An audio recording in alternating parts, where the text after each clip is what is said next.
কাছে শেখ হাসিনাকে ফেরত চাইল বিএনপি। আপনার মতো ব্যক্তিদের থেকে আমরা শিখি, ডক্টর ইউনূসকে আমিরাতের মন্ত্রী। জানাবো স্থানীয় সরকার নির্বাচন আগে চায় জামায়াত। স্থানীয় সরকার নির্বাচন আগে হলে কার লাভ কার ক্ষতি, এবং সর্বশেষ জানাবো নিখোঁজ স্কুল ছাত্রের বস্তাবন্দি মর্ধে উদ্ধার, আসামির বাড়ি ভাঙচুর। শুনছিলেন সংবাদ শিরোনাম, এবারে বিস্তারিত। ভারতের কাছে শেখ হাসিনাকে ফেরত চাইল বিএনপি। আওয়ামী লীগ সভাপতি শেখ হাসিনাকে দেশে ফেরত পাঠাতে ভারতের কাছে দাবি জানিয়েছে বিএনপি। বেলা 11টায় রাজধানীর গুলশানে বিএনপি চেয়ারপারসনের রাজনৈতিক কার্যালয়ে ঢাকায় নিযুক্ত ব্রিটিশ ভারপ্রাপ্ত হাই কমিশনার জেমস গোল্ডম্যানের সঙ্গে বৈঠক শেষে দলটির মহাসচিব মির্জা ফখরুল ইসলাম আলমগীর এ দাবি জানান। ফ্যাসিস্ট শেখ হাসিনার নির্দেশে দেশে গণহত্যা হয়েছে, এটা প্রমাণিত হয়ে গেছে উল্লেখ করে মির্জা ফখরুল বলেন, আমরা চাই ভারত সরকার অবিলম্বে তাকে বাংলাদেশ সরকারের হাতে ফেরত দেবে। তাকে বিচারের আওতায় আনতে হবে। শেখ হাসিনার সহযোগিতায় যারা ছিলেন তাদেরকেও বিচারের আওতায় আনা হবে, এটাই আমাদের প্রত্যাশা বলেও উল্লেখ করেন বিএনপি মহাসচিব। তিনি বলেন, ঢাকায় নিযুক্ত ব্রিটিশ ভারপ্রাপ্ত হাই কমিশনার জেমস গোল্ডম্যানের বৈঠক হয়েছে। দেশের স্বার্থ সংশ্লিষ্ট অনেক বিষয়ে আলোচনা হয়েছে। তারা জানতে চেয়েছে কবে বাংলাদেশে নির্বাচন হচ্ছে, এ বিষয়ে সবার আগ্রহ থাকে। বিএনপি মহাসচিব বলেন, বাংলাদেশে গণহত্যা নিয়ে জাতিসংঘ রিপোর্ট প্রকাশ করেছে। আমরা সন্তোষ প্রকাশ করছি যে সত্য ঘটনাগুলো হয়েছে, এগুলো প্রকাশ হয়েছে। আমরা রাজনৈতিক দলগুলো যখন এই ঘটনাগুলো বলি তখন কেউ বিশ্বাস করতে চায় না। আয়নাঘর প্রসঙ্গে মির্জা ফখরুল বলেন, শুধু পার্টি নয়, দেশের বিভিন্ন মানুষকে গুম করেছে, তুলে এনে জঙ্গি নাটক সাজিয়েছে। নির্বাচনের ডেডলাইন সম্পর্কে জানতে চাইলে মির্জা ফখরুল বলেন, এটা আমি বলতে পারবো না। ডিসেম্বরের মধ্যে তারা নির্বাচন করার চেষ্টা করছেন। আপনার মতো ব্যক্তিদের থেকে আমরা শিখি, ডক্টর ইউনূসকে আমিরাতের মন্ত্রী। সংযুক্ত আরব আমিরাতের স্বাস্থ্যমন্ত্রী আব্দুর রহমান বিন মোহাম্মদ আল ওয়াইস প্রধান উপদেষ্টা অধ্যাপক মোহাম্মদ ইউনূসের সঙ্গে সাক্ষাৎ করেছেন। দুবাইয়ে বিশ্ব সরকারের শীর্ষ সম্মেলনের ফাঁকে তাদের সাক্ষাৎ হয়। এ সময় সরকারের শীর্ষ নেতাদের মর্যাদাপূর্ণ বার্ষিক সম্মেলনে যোগদানের জন্য প্রধান উপদেষ্টা ডক্টর মোহাম্মদ ইউনূসকে ধন্যবাদ জানান মন্ত্রী আব্দুর রহমান বিন মোহাম্মদ আল ওয়াইস।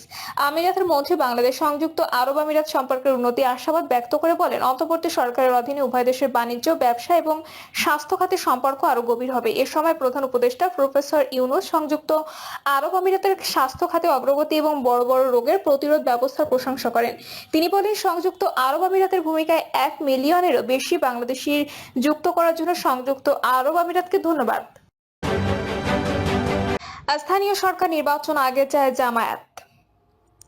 স্থানীয় সরকার নির্বাচন জনগণ আগে চায়। জনগণের চাওয়াকে সমর্থন ও সম্মান জানিয়ে জাতীয় সংসদ নির্বাচনের আগে বাংলাদেশ জামায়াতে ইসলামী স্থানীয় সরকার নির্বাচন চায় বলে জানিয়েছেন দলটির সেক্রেটারি জেনারেল অধ্যাপক মিয়া গোলাম পরোয়ার।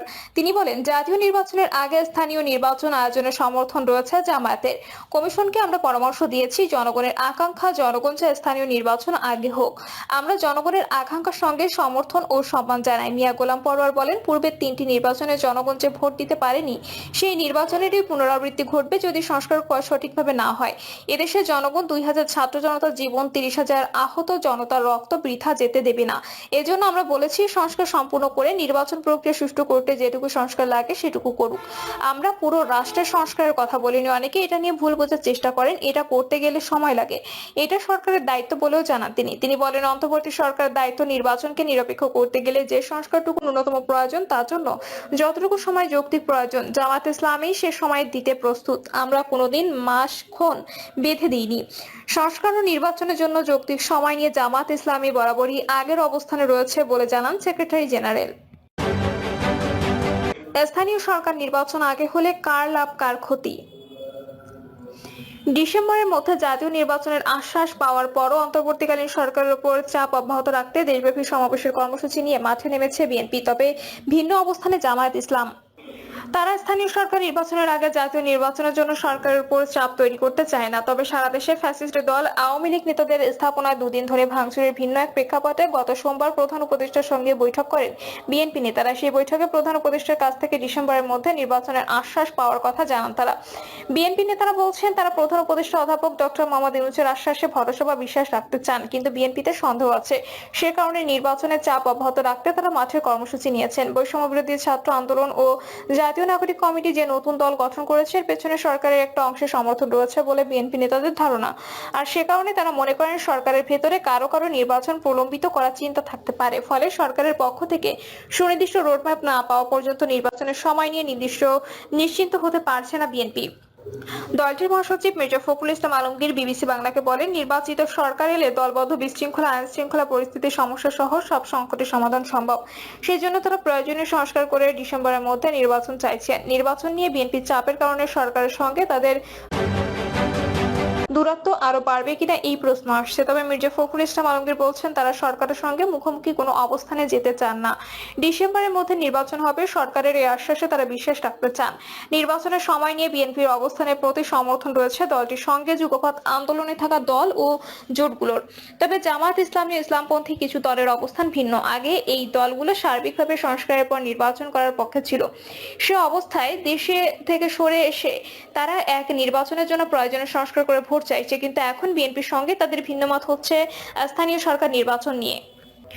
জামায়াত ইসলামী সেক্রেটারি জেনারেল মিয়া গোলাম পরর বলেন, অন্তর্বর্তীকালীন সরকারের অধীনে জাতীয় নির্বাচনের আগে স্থানীয় সরকার নির্বাচন করা প্রয়োজন, এটাই তাদের দলীয় অবস্থান। আর বিএনপি জাতীয় নির্বাচনের আগে অন্য কোনো নির্বাচন মানবে না। দলের এই অবস্থান তারা অন্তর্বর্তী সরকারের প্রধান উপদেষ্টাকে জানিয়ে দিয়েছে। সরকারের দিক থেকে অবশ্য এখনো অবস্থান স্পষ্ট করা হয়নি। আমার বাংলাদেশ পার্টি বা এপি পার্টির চেয়ারম্যান মুজিবুর রহমান মঞ্জু বলেন, সব দলের মতামত বিবেচনা নিয়ে সরকারের সিদ্ধান্ত নেওয়া উচিত। জাতীয় নির্বাচন আগে করার চিন্তায় পেছনে যুক্তি দেওয়া হচ্ছে তৃণমূলের ইউনিয়ন পরিষদ থেকে সিটি কর্পোরেশন পর্যন্ত স্থানীয় সরকারের কোন স্তরে নির্বাচিত জনপ্রতিনিধি নেই। ফলে জন্ম নিবন্ধন সনদ থেকে শুরু করে নাগরিক নানা সুবিধা পেতে সাধারণ মানুষকে ভোগান্তি পোহাতে হচ্ছে। এছাড়া স্থানীয় সরকার নির্বাচন আগে হলে নতুন নির্বাচন কমিশন ও সরকারের জন্য অভিজ্ঞতা হবে। সেই অভিজ্ঞতা জাতীয় নির্বাচন করার ক্ষেত্রে সহায়ক হবে। সরকারের দিক থেকে এ ধরনের যুক্তি এসেছে। একই বক্তব্য তুলে ধরছে বৈষম্য বিরোধী ছাত্র আন্দোলন ও জাতীয় নাগরিক কমিটি। জামায়াত ইসলামীও একই যুক্তি দেখিয়ে স্থানীয় সরকার নির্বাচন আগে চাইছে। এ নিয়ে সন্দেহ রয়েছে বিএনপিতে। দলটির নেতাদের অনেকে মনে করেন, স্থানীয় সরকার নির্বাচন আগে হলে সেই জনপ্রতিনিধিদের বৈষম্য বিরোধী ছাত্র আন্দোলন ও জাতীয় নাগরিক কমিটির নতুন দল গঠনের ক্ষেত্রে তৃণমূলের ভিত্তি হিসেবে ব্যবহারের চেষ্টা হতে পারে। কারণ যেহেতু নতুন দল গঠনে সরকারের সহযোগিতা থাকতে পারে এমন অভিযোগ রয়েছে। যদিও এসব অভিযোগ অস্বীকার করে আসছে বৈষম্য বিরোধী ছাত্র আন্দোলন ও জাতীয় নাগরিক কমিটি। এই দুই সংগঠনের নেতাদের অনেকে অবশ্য সংস্কার শেষ করার পরে নির্বাচন করার ব্যাপারে বক্তব্য দিয়ে আসছেন। বিএনপি ও জামায়াত ইসলামী সহ দলগুলো এখন নির্বাচনের জন্য ন্যূনতম সংস্কার করার ব্যাপারে একটা অভিন্ন অবস্থান এসেছে। সার্বিকভাবে সংস্কার ক্ষেত্রে অন্তর্বর্তী সরকারের এখতিয়ার নিয়ে প্রশ্ন রয়েছে বিএনপি সহ বিভিন্ন দলের। তারা মনে করে সংবিধান সহ বিভিন্ন স্পর্শকাতর বিষয়ে সরকার করবে নির্বাচিত সরকার। সংবিধান, নির্বাচন ব্যবস্থা, বিচার বিভাগ, দুর্নীতি দমন কমিশন, পুলিশ ও জনপ্রশাসন, এই 6টি ক্ষেত্রে সংস্কারের 6 কমিশন তাদের সুপারিশ সরকারকে দিয়েছে। তারা তাদের প্রতিবেদন